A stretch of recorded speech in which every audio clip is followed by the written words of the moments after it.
बुधबारे बजार त राति पो लाग्दछ मजाले टन्नै छ बजार कपडा दोकान मसला दोकान एक फन्कै घुर्नु पर्यो मान्छे पनि खोज्नु पर्यो हो रातिको नजारा अब दिउँसो मान्छे थिएन हो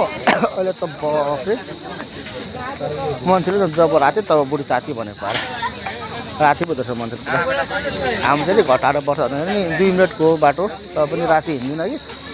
आज एउटा मान्छे लिएर आएको कता गयो हो के खाने डल्ले खोर्सानी खाने काँक्रा खाने चप खाने बजार खतरा छ रातिको बजार हेर्नुभयो नि दिउँसो थिएन मैले भिडियो गरेको थिएँ कि ल हेर्नुहोस् त आम्मा के गर्नु र यस्तै हो बजार अब मान्छेहरू दिनभरि काममा गएको हुन्छ हो पछि टिप्ने काममा कोही काममा गएको हुन्छ केही काममा गएको हुन्छ घरमा आएर नुहाइधुवाइ फ्रेस भएर मार्केट गर्नु आउँछ त्यो कारणले होला चित्र दोकानहरू हेर्नु गाई बजार गाई चाहिँ छ बजारै बजार छ हेर्नु सक्नुहुन्छ पुरा नजारा खुबसुरत छ राम्रो छ बुधबारे बजार लगत्तै बजार फेरि भोलि हाम्रो गाउँमा पनि जान्छ हेर्नु त आम्मा बजारै बजार ल हेर्नुहोस् खाली काहीँ छैन एक्का पेक ल हेर्नुहोस् है सबैतिर यहाँनिर फालफुल दोकान रहेछ है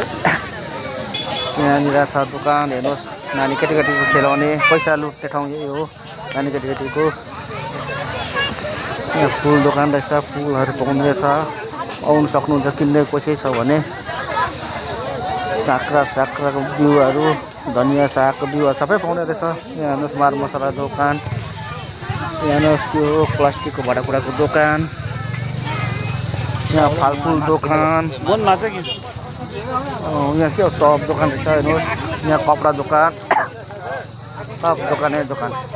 एक फन्का घुरिसक्यो दोकानै दोकान छ रातिको बजार गर्नु आउनुसक्छ है हाम्रोतिर आयो भने आउनुहोस् है टमाटर कसरी किलो टमाटर लु हेर्नु त यहाँ पनि दोकान छ जिलापी सिलापी सबै छ मिठो मिठो खानुको लागि आउनुपर्छ है यहाँनिर हस् त त्यसो भन्दै बिस्तारै राखेको घरदेखि टाइम भयो है साथी हो कोलाई हेर्ने चाहना छ बजार हेर्नुहोस् आउनुहोस् सबै कुरो पाइन्छ यहाँ झलमुरी पाइन्छ त्यसो भन्दै बाहिर निस्केको रात परेछ